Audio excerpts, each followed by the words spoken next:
Hello, my name is Maria Clara Kuss.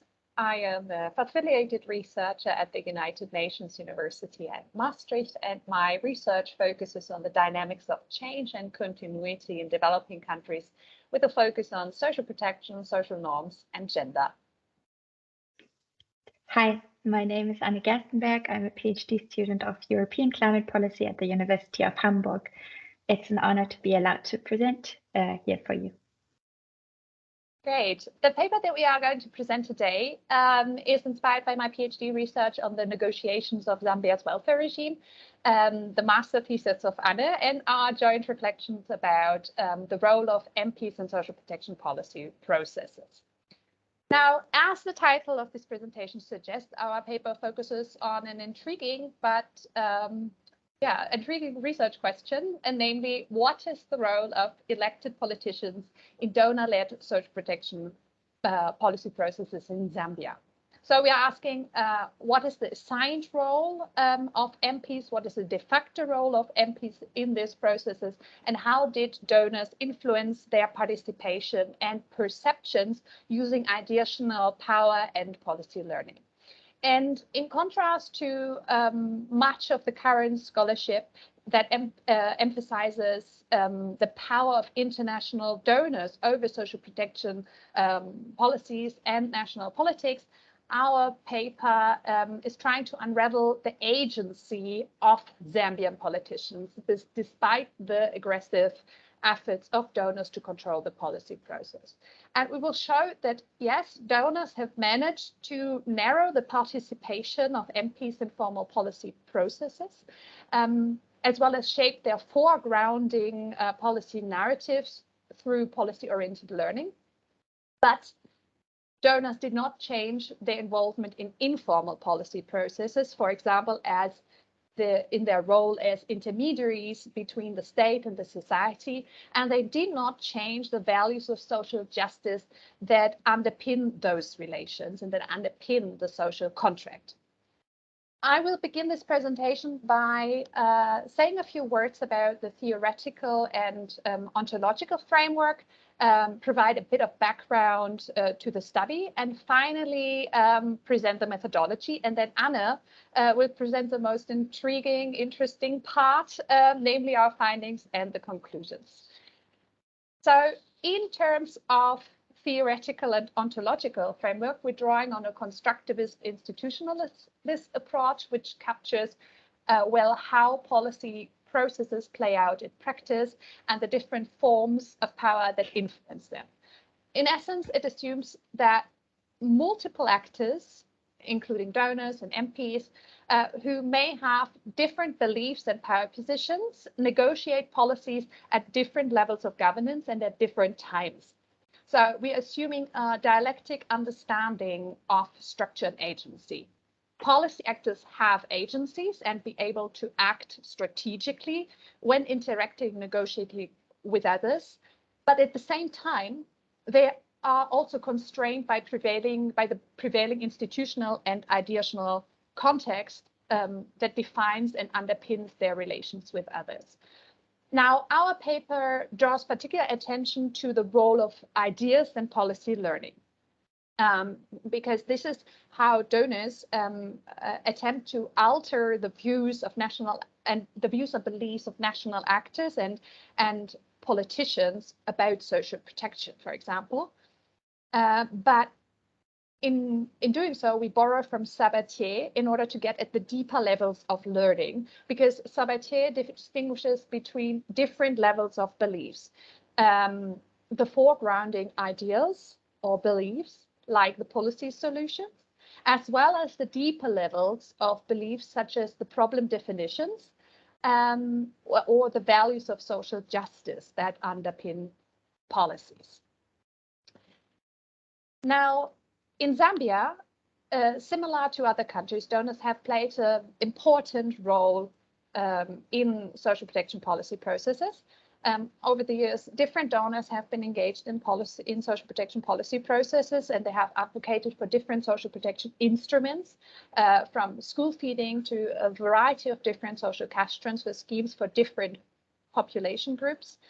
And Indeed, it appears, and the argument often goes, that international actors acted almost unconstrained by the Zambian state, resulting in increasingly complex and somewhat incoherent vision of social welfare in Zambia. But of course, there is a logic to what happens on the ground and how policies are implemented, namely the national and local values of social justice. And we have tried to unravel those values that were held by Zambian politicians. Now, how have we done this in terms of the methodology? Well, we have used qualitative case study design in order to illustrate the role, the views, and the influence of MPs in social protection policy processes in Zambia, as well as to unravel the actual influence that donors have on them. And in doing so, we have conducted 41 semi-structured key informant interviews, including with members of parliament, MPs, civil society organizations, and with donors themselves. Most of these interviews were conducted in 2016, but we also did some follow-up interviews in 2021. And in terms of the analytical approach, we first coded the data and then analyzed it using qualitative content analysis and an interpretive analysis in form of a critical discourse analysis. And now we're coming to the interesting part, the findings.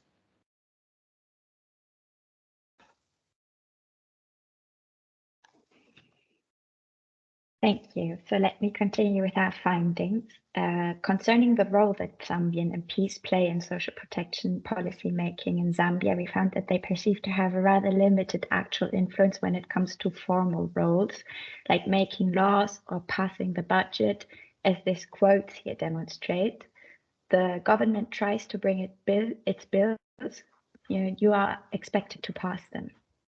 Yet MPs have agency in social protection policy making when it comes to lobbying the executive and functioning as an intermediary between citizens and the state, meaning explaining top-down policies to the citizens, but also communicating citizens' interests at a parliamentary level. Donors in Zambia underestimate the role and influence of MPs in social protection policy making. In their eyes, MPs are mostly driven by clientelist interests, and donors invested quite a great effort to influence MPs on central political questions about social redistribution, as this quote shows. MPs were absolutely not supposed to be able to influence the decision.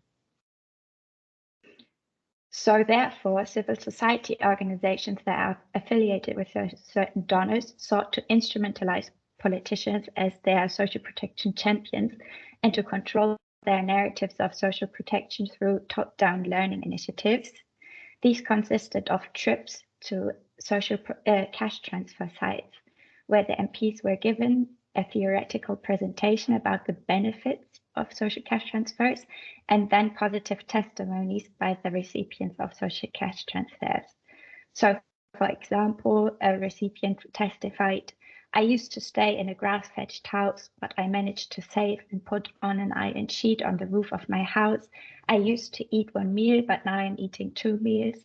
I did not have the strength to do work, but now I'm able to hire work and engage them in my field."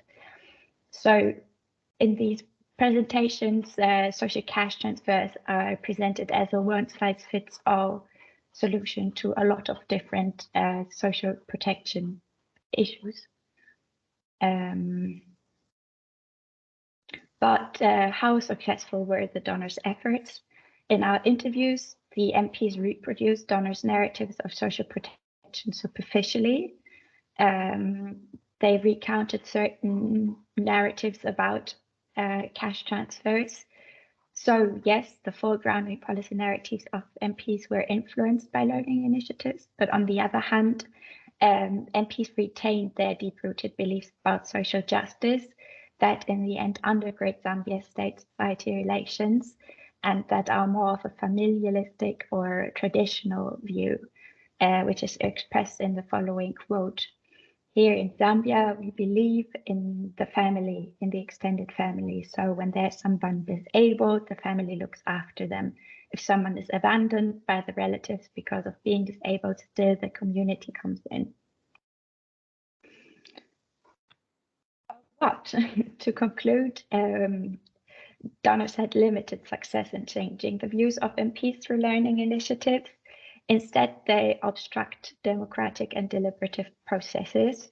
So if donors wish to bring about change, they need to acknowledge the agency that MPs have to leverage discourses strategically in order to advance their own interests and to protect their values and beliefs, and enable MPs through participation.